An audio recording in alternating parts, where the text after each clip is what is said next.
Hi friends, welcome to Q&A episode number 162. Every Sunday మన ఛానల్లో Q&A episode జరుగుతుంది కదా. లాస్ట్ సండే Q&A వీడియోలో ఏదైతే మీరు కామెంట్స్ చేశారో వాటిలో కొన్ని ఇంట్రెస్టింగ్ కామెంట్స్ని పిక్ చేసి ఈ వీడియో అయితే రికార్డ్ చేస్తా ఉన్నాను. ఇంకా మీకు ఏమైనా డౌట్స్ ఉంటే మాత్రం ఈ వీడియో కింద కామెంట్ చేయండి, నెక్స్ట్ సండే పిక్ చేసి ఆన్సర్ చేస్తా.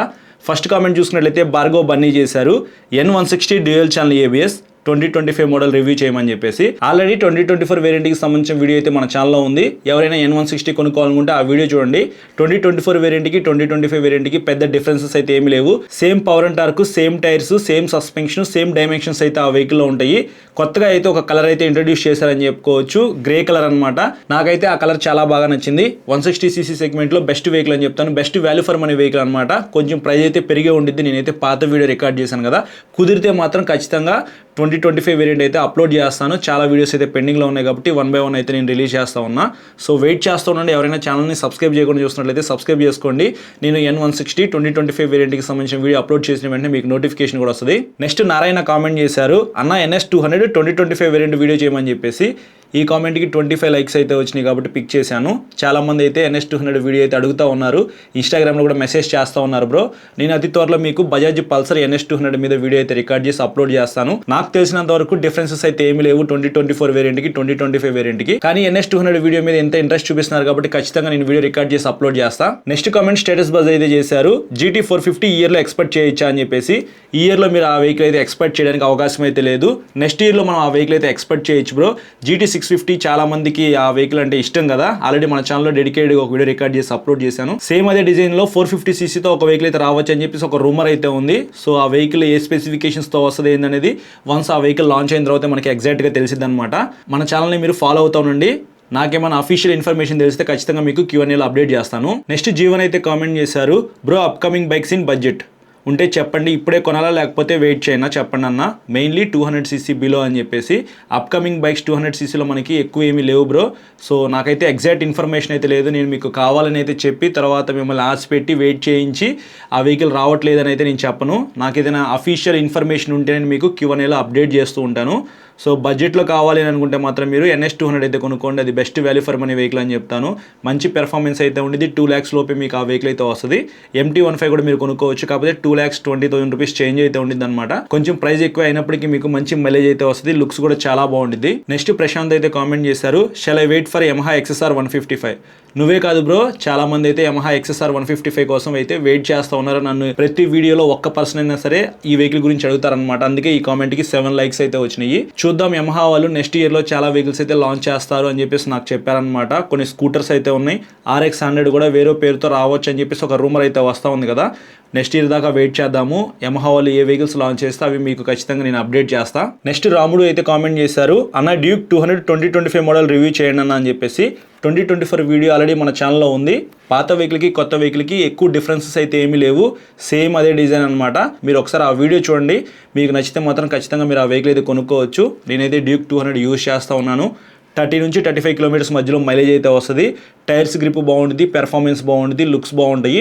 ఎవరైనా బడ్జెట్ నాట్ ఏ మ్యాటర్ అనుకుంటే ఖచ్చితంగా మీరు డ్యూక్ 200 అయితే కొనుక్కోవచ్చు. నెక్స్ట్ రెడ్డి అయితే కామెంట్ చేశారు, అన్న TVS కంపెనీలో Apache RTR 164V special edition USD or TVS Raider Bluetooth variant, ఈ రెండింటిలో కన్ఫ్యూజ్ అవుతున్నాను. సో విచ్ వన్ బెస్ట్ అన్న అని చెప్పేసి. బ్రో ఖచ్చితంగా TVS Apache RTR 164V up side down సస్పెన్షన్కి అప్డేట్ చేసిన వెహికల్ ఏదైతే ఉందో అదే కొనుక్కోమని చెప్తాను. TVS రైడర్ 125లో మీకు సస్పెన్షన్ అయితే కొద్దిగా స్మూత్ సైడ్ అయితే ఉండిద్ది. మీకు గ్రౌండ్ క్లియరెన్స్ ఎక్కువ ఉన్నప్పటికీ బ్యాక్ సైడ్ పిలియన్ రైడర్తో మీరు ట్రావెల్ చేస్తుంటే మాత్రం పెద్ద పెద్ద స్పీడ్ బ్రేకర్స్ దగ్గర మీకు ఇంజన్ దగ్గర తగులుతుందన్నమాట. ఆల్రెడీ మా ఫ్రెండ్స్ కొంతమంది యూజ్ చేస్తూ ఉన్నారు. అలాగే ఫ్యూయల్ ట్యాంక్ దగ్గర కూడా రైనీ సీజన్లో మనం బయట పార్క్ చేసుకుంటే లైట్గా వాటర్ కూడా వెళ్తాయి. అది లైవ్లో మా తమ్ముడు అయితే ఫేస్ చేశాడనమాట. TVS రైడర్ 125 అయితే సింగిల్గా వాడుకోవడానికి అయితే కొనుక్కోండి. కాలేజీకి వెళ్ళొస్తుంటాను, లోకల్లో తిరుగుతాను, నేను ఆ వెహికల్ వేసుకుని లాంగ్ వెళ్ళను అని అనుకుంటే మీకు TVS Raider 125 best vehicle. Mileage కూడా బాగానే వస్తుందంట, 55 to 60 అని చెప్పారు నాతో అయితే మా ఫ్రెండ్స్. సో మైలేజ్ కోసం లోకల్లో తిరగడం కోసం మీరు రైడర్ కొనుక్కోవచ్చు. కానీ లాంగ్ వెళ్తాను, నాకు మంచి పికప్ అయితే ఉండాలి, మంచి సస్పెన్షన్ ఉండాలి అని అనుకుంటే మాత్రం ఖచ్చితంగా మీకు అపాచీ RTR 164V బెస్ట్ అవుతుంది. నెక్స్ట్ వెంకట్ అయితే కామెంట్ చేశారు, bro I have one doubt bro, ఏదో ఒకటి అయ్యి odometer analog or digital damage అయినప్పుడు న్యూ ఓడోమీటర్ వేసినప్పుడు ముందు తిరిగిన కిలోమీటర్స్ అలానే ఉంటాయా లేక మళ్ళీ ఫస్ట్ నుంచి స్టార్ట్ అవుతుందా బ్రో, చాలా డేస్ నుంచి ఉంది ఈ డౌట్ అని చెప్పేసి. బ్రో మనం కొత్త ఓడోమీటర్ అనేది ఏదైనా వెహికల్లో ఇన్స్టాల్ చేసినప్పుడు అది 0 నుంచి స్టార్ట్ అవుతుందన్నమాట. పాత ఓడోమీటర్లో రీడింగ్ ఏదైతే ఉందో అదే రీడింగ్ ఈ కొత్త ఓడోమీటర్లో అయితే రాదు. లేదు నాకు పాత ఓడోమీటర్లో ఏదైతే రీడింగ్ ఉందో అది కావాలి కొత్త ఓడోమీటర్లో అని అనుకుంటే ఖచ్చితంగా మీరు షోరూమ్కి తీసుకెళ్ళినప్పుడు సిస్టమ్కి కనెక్ట్ చేసుకుంటే వాళ్ళు ప్రోగ్రామ్ చేస్తారు. అప్పుడైతే మాత్రం మీకు ఖచ్చితంగా పాత ఓడోమీటర్లో ఏదైతే రీడింగ్ ఉందో అది ఈ ఓడోమీటర్లోకి అయితే వస్తుంది అనమాట. అది కొద్దిగా రిస్కీ ప్రాసెస్ అని చెప్పుకోవచ్చు, కొద్దిగా లెంత్ అయితే పట్టింది. చాలా మంది అయితే ఎవరు అలా చేయించుకోరు, కొత్త ఓడోమీటర్ కొనుక్కొని వెహికల్కి ఫిట్ చేసుకుని వాడుకుంటారనమాట. నెక్స్ట్ మహీంద్రా అయితే కామెంట్ చేశారు, అన్న మన బైక్స్ని చైన్ డ్రైవ్ నుంచి బెల్ట్ డ్రైవ్కి అప్గ్రేడ్ చేసుకోవచ్చా అని చెప్పేసి. ఖచ్చితంగా చేసుకోవచ్చు బ్రో. ఏదైతే మీ వెహికల్లో చైన్స్ పాకెట్స్ ఉన్నాయో అవి రిమూవ్ చేసేసి బెల్ట్ డ్రైవ్కి సంబంధించిన ఏవైతే పార్ట్స్ ఉంటాయో అవి మీరు పెట్టుకొని వాడుకోవచ్చు, ఇబ్బంది అయితే ఏమీ ఉండదు. కాకపోతే బెల్ట్ డ్రైవ్కి సంబంధించిన పార్ట్స్ ఏవైతే ఉన్నాయో అవి కొద్దిగా కాస్ట్లీ అయితే ఉంటాయి అన్నమాట, మీకు అంత తక్కువ ప్రైస్లో రావు. దానివల్ల మీకు కొన్ని డిసడ్వాంటేజెస్ కూడా ఉన్నాయి.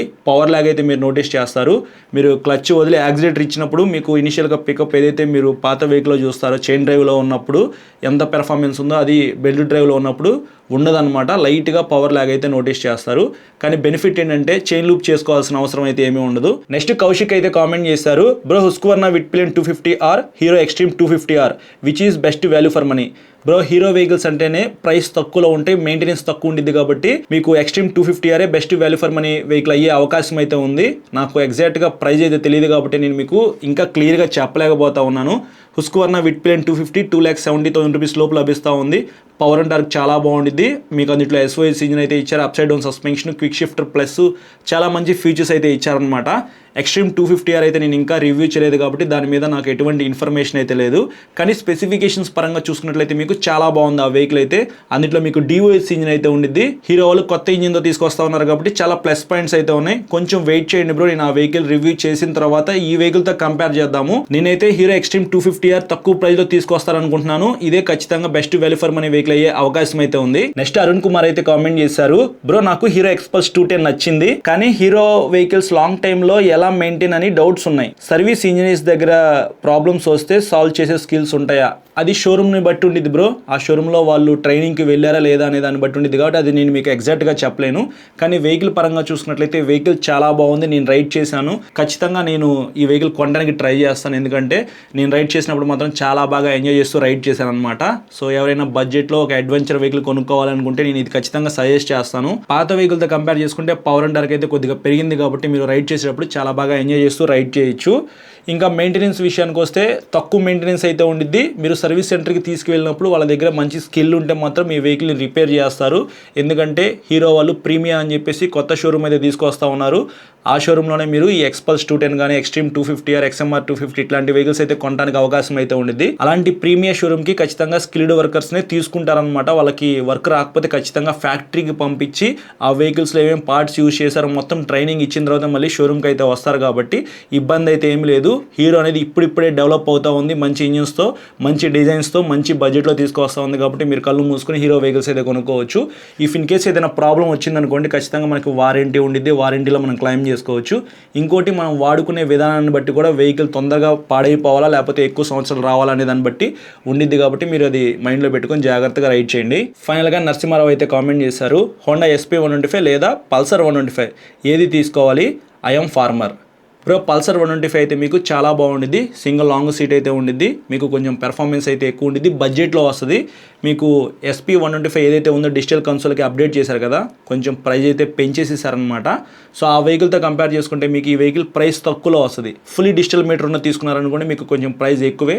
కానీ ఎలాగో డిజిటల్ కన్సోల్తో ఉన్న పాత పల్సర్ 125 తీసుకున్నారనుకోండి అందులో మీకు ప్రైస్ అయితే చాలా వరకు తగ్గిద్ది. ఇప్పుడు మంచి డిస్కౌంట్స్ అయితే మీకు బజాజ్ వాళ్ళు అయితే ఆఫర్ చేస్తూ ఉన్నారు కాబట్టి నేను మీకు పల్సర్ 125 ఎలాగో డిజిటల్ కన్సోల్తో ఉన్న వేరియంట్ అయితే సజెస్ట్ చేస్తాను.